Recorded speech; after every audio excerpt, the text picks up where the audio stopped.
Bonjour, la communauté, j'espère que vous allez bien. Je vous retrouve dans cette vidéo parce que je me suis, comment dire, je me suis sentie appelée, je me suis laissée guider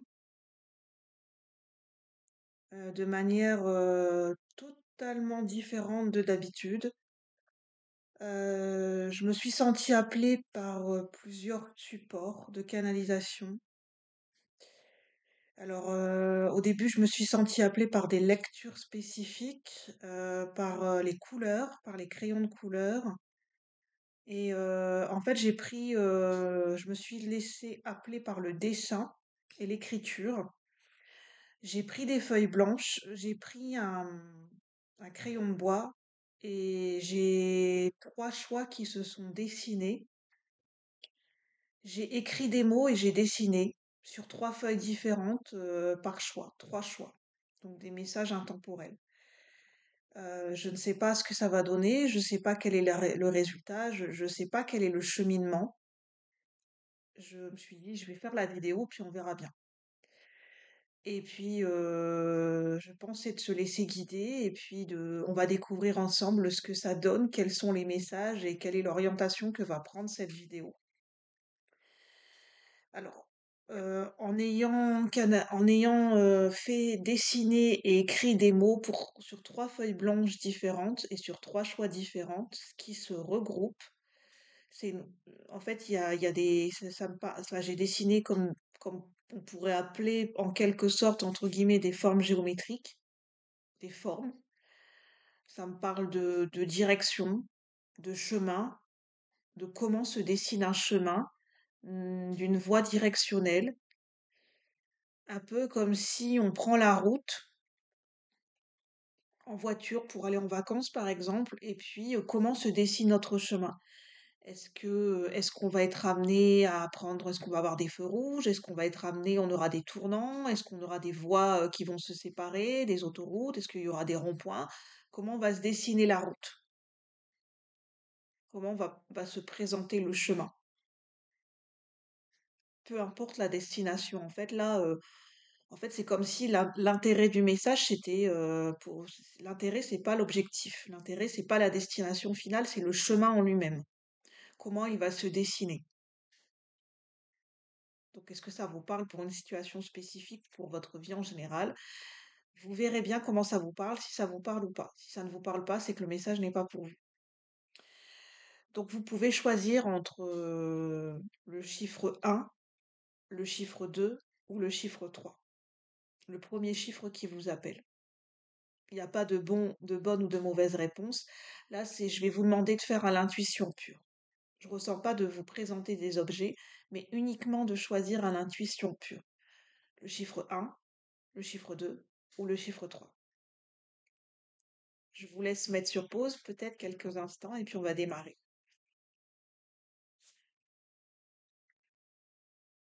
J'espère que vous n'entendez pas trop le bruit du train.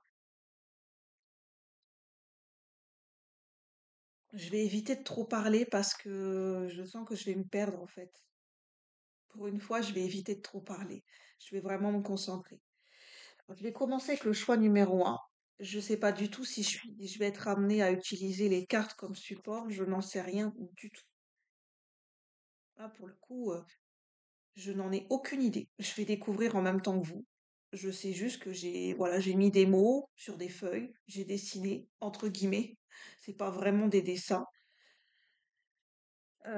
Je sais que vous allez pas voir parce que la luminosité, comme c'est sur une feuille blanche et au crayon de bois, je ne pense pas que vous allez voir. Là, c'est pour le choix numéro un. Je vais essayer de le rapprocher au maximum, voir un petit peu ce que ça donne.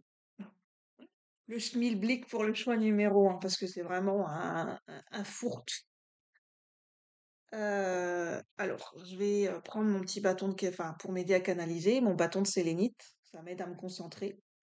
Puis je vais commencer pour le choix numéro un. N'hésitez pas à vous concentrer, à vous centrer. Alors, ce que j'ai mis pour le choix numéro un, j'ai commencé par des mots. Il y a la couleur rouge qui m'a appelée parce qu'en fait, ce qui est marrant, c'est que juste avant, j'étais guidée à m'habiller, à porter une robe rouge que finalement, j'ai eu envie d'enlever et de me rechanger. Chose que je fais très rarement, de me changer dans la journée. Je pense que c'était peut-être un message et ce message, je l'ai senti pour le choix numéro un. Il y a un rapport avec la couleur rouge, un rouge karma ou un rouge pétant. Ça m'a appelé sur le rouge de la passion, le rouge de l'enthousiasme, le rouge un peu, une énergie un peu cash, un peu le voyant, le clinquant, et aussi ça m'a appelé sur l'énergie du flamenco, si ça parle à certaines personnes. L'énergie un peu piquante de l'Espagne, de la culture espagnole. J'ai écrit pour le choix numéro un, se révéler à soi-même, se montrer. En fait, sous deux formes différentes et en fait, j'ai vu qu'il y a une subtilité. Se montrer sous un nouveau jour et se montrer sous un jour nouveau. Dans une seule et même journée, on peut se montrer, se découvrir de bien des manières différentes et se montrer à soi-même et se révéler à soi-même de façon différente dans une seule et même journée. Et après, il y a aussi l'idée des jours qui se suivent. Les jours se suivent et ne se ressemblent pas. Se montrer sous un nouveau jour et se montrer sous un jour nouveau. Ensuite, j'ai eu la phrase, entre guillemets, vivre ou survivre, point d'interrogation. Et je suppose que c'est une question qu'on vous pose, vivre ou survivre. Où vous situez-vous sur le curseur, vivre ou survivre, et quel est votre choix? Quelle est la situation du moment pour vous, en gros? Ensuite, ça c'est un peu compliqué pour le choix numéro un parce que j'ai dessiné des formes, enfin, un peu comme géométriques. J'ai dessiné comme deux formes qui se rejoignent. Enfin, ça fait comme des formes convexes et concaves. Convexe, je sais plus, enfin bref, si c'est concave ou convexe, donc il y a comme ça et comme ça. Et c'était plutôt comme ça, comme un tronc d'arbre, comme si deux parties voulaient se rejoindre mais n'arrivaient pas à se toucher ou ne devaient pas se toucher. Deux formes qui s'assouplissent, qui presque se collent sans jamais se rejoindre, comme un tronc d'arbre en fait, où ça s'élargit par le haut et ça s'élargit par le bas. Vraiment comme l'image du tronc d'arbre en fait. Et j'ai vraiment dessiné comme des formes qui, à chaque fois, ça part comme ça. C'est des formes qui qui tendent et qui tentent à s'assouplir. Et j'ai même des reliances d'énergie qui se croisent en fait, qui se superposent, qui se croisent et qui se chevauchent comme ça. J'ai vraiment comme ça. Une partie, en fait, c'est comme si on avait deux entités, deux situations, deux personnes qui se mêlent, qui mêlent leurs énergies comme ça. C'est comme si ces deux entités qui allaient à la rencontre l'une de l'autre et qui fusionnaient dans des énergies, qui fusionnaient leurs énergies et qui repartaient vers leur point de départ et vers leur point originel. C'est très schématique, mais je vous décris. Ensuite, j'ai écrit s'assouplir, courber le dos, point d'interrogation, courber les chines, point d'interrogation. Et j'ai canalisé une idée est-ce que c'est réel ou pas, ou est-ce que c'est des questions que vous vous posez, se tromper, point d'interrogation, se fourvoyer, dans le sens où peut-être il y a des craintes ici, ou justement une éthique ou un socle qui est posé dans le fait de ne pas faire des courbettes, de ne, de ne pas vouloir faire de courbettes, ou à quelqu'un, ou dans une situation, ou par rapport à des valeurs. J'ai jeu de dupe, jeu de vilain. Il y a l'idée peut-être ici de tromperie ou de mensonge, l'idée de plier, de se plier, de ployer le genou. J'ai vraiment l'idée de ployer le genou comme quelqu'un qui s'abaisse, qui ploie le genou et qui, par exemple, dans le Moyen Âge, faisait, c'est quoi, la cérémonie d'adoubement pour dire et pour dire je sers quelqu'un. Je me baisse, je plie le genou, je baisse la tête pour dire je sers quelqu'un. L'idée de ployer le genou. Et là, il y a ce qui m'est venu, c'est abjurer sa foi, abjurer son éthique. Ici, dans le choix numéro un, il y a une question de valeur, il y a une question d'éthique, et il y a une question de foi et de conviction profonde. Il y a l'idée de faire preuve de souplesse, mais en même temps, peut-être dans une situation, avoir l'impression de se fourvoyer, de peut-être de tronquer, de tromper ses valeurs. L'idée de ployer le genou. Et j'ai écrit trop de compromission. Il y a peut-être un juste milieu et un juste équilibre à trouver. Il y a vraiment, pour le choix numéro un, il y a vraiment l'idée d'être fidèle à ses valeurs, d'être fidèle à son éthique personnelle et d'être fidèle à sa propre foi, d'être loyal envers soi-même et surtout en servir ses propres valeurs. Pour le choix numéro un, il est vraiment question de servir ses propres valeurs.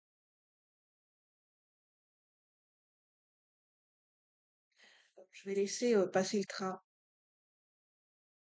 Je sais pas si je vais prendre un petit message. Non, je sens que j'ai pas d'autres messages. Je vais voir si j'ai pas d'autres messages.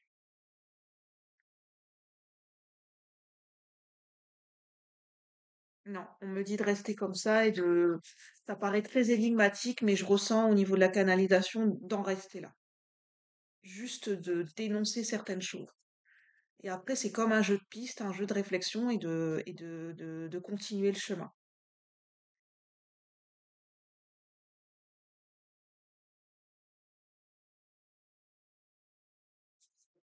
Je vais passer au choix numéro 2. Alors prenez comme ça vous parle, hein, c'est comme, prenez comme des pistes.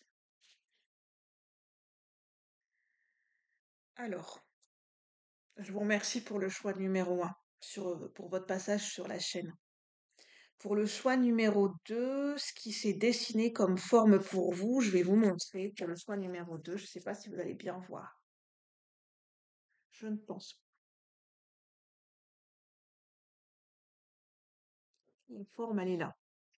Je vais vous expliquer. Pour le choix numéro 2, ce sont des formes, la forme géométrique qui s'est dessinée pour vous par rapport à votre direction, à comment se présente votre chemin en ce moment. J'ai des formes géométriques sous la forme de losanges. Oui, ce sont des losanges qui se sont présentés pour vous. Des losanges qui s'assemblent. Et des losanges qui, quand on renverse la forme ou quand on, voilà, par exemple, on fait oui, quand on renverse la forme, des losanges qui sont assemblés qui peuvent créer une forme carrée. Des losanges qui s'assemblent, ça m'a fait penser aussi à des formes alvéolaires, les alvéoles des abeilles, comme dans les ruches. Les ruches des abeilles, ce sont des formes d'alvéoles, des formes alvéolaires. Donc il y a les formes d'alvéoles, les abeilles, donc ça fait penser à une structure, à une organisation qui est très structurée, qui est millimétrée. C'est vraiment une structure et une organisation spécifique, les abeilles, comment elles travaillent, comment elles fonctionnent, les ruches, comment elles ont été créées. Ça fait penser aussi au travail d'équipe. Donc j'ai pensé à la forme de losange, triangle, assembler les choses comme un puzzle. J'ai eu l'énergie des carreaux et des vitraux, les vitrails. Le vitrail et les vitraux comme dans une église et comme dans une cathédrale. Je ne sais pas si ça pourra parler à certaines personnes. J'ai le domaine de la soufflerie de verre, la verrerie, soufflerie de verre. Enfin, ce qui me fait penser les formes géométriques dans les églises et dans les cathédrales. Eu la synchronicité, le film Un homme d'exception, qui parle de... Comment dire? En fait, c'est un homme un étudiant qui est surdoué, qui est mathématicien. Son truc, c'est les mathématiques, de résoudre des énigmes et des équations. Et qui, en fait, en fait, on découvre que c'est un homme qui est touché par la schizophrénie. Mais c'est un homme savant.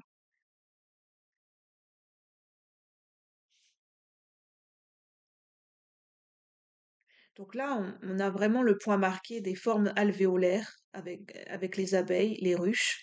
Donc ça fait par penser à la collaboration, au travail d'équipe, mais à une organisation spécifique, à une structure spécifique,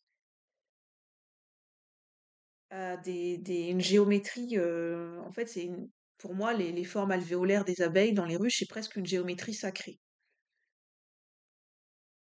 On peut parler ici, pour le choix numéro 2, du domaine de la géométrie sacrée, avec les énigmes, les équations, les mathématiques.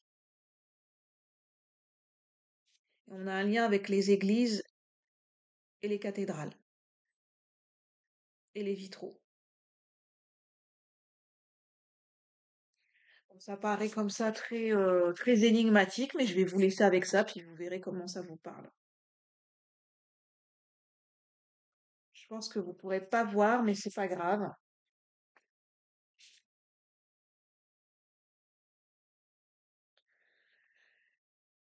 Je vous remercie pour le choix numéro 2. J'espère que ces pistes pourront vous apporter quelque chose ou pas du tout. C'est pas un problème. Donc, voilà, ça résonnera avec les personnes ça demande de faire appel à une autre forme de logique, à de l'intuition et comme un jeu de pistes, comme un comme Sherlock Holmes. Je vous remercie pour le choix numéro 2. Je vais passer au choix numéro 3. Bon, pour ceux qui ont fait le choix numéro 3, là, ça va être très direct pour vous. Moi, j'ai une autoroute. Pour vous, du moins pour présentement, là tout de suite maintenant, j'ai une voie toute tracée. Suivre l'autoroute, j'ai tout continue en anglais, avancer, continuer tout droit. C'est comme si le GPS vous indique, non, mais il n'y a pas besoin de faire des changements d'orientation, de passer des bifurcations gauche-droite. Non, votre GPS intérieur, il vous dit c'est tout droit. La route à suivre, c'est tout droit. Et c'est visible, c'est tout droit. C'est le chemin le plus visible, c'est celui le plus fluide, le plus évident, c'est tout droit. J'ai vraiment une grosse autoroute comme une grosse autoroute devant vous, et j'ai l'autoroute du bonheur. C'est le chemin qui est devant soi, le plus visible, et l'attitude à privilégier. J'ai la zen attitude d'être vraiment connecté à son GPS intérieur. J'ai des énergies d'accélération, d'évidence et de fluidité, un chemin qui est fluide. Pour vous, le chemin qui est peut-être le plus juste pour vous, c'est le chemin qui est le plus évident, qui vous semble le plus évident, le plus fluide, le plus simple, celui qui est vraiment pas compliqué, et c'est celui qui est le plus évident pour vous. Et le plus fluide, où vous vous sentez connecté à vous-même, connecté à tout ce qui vous entoure, et vous êtes vraiment serein et dans une zen attitude naturellement, sans vous prendre la tête. Voilà pour le choix numéro 3. Là, ce fut une courte vidéo, mais voilà, je me suis dit, je vais me laisser guider.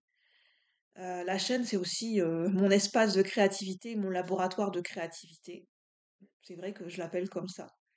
Je teste et puis je lance. Et puis, comme une bouteille à la mer, ça parle si ça résonne, tant mieux. Si ça ne résonne pas, c'est pas grave.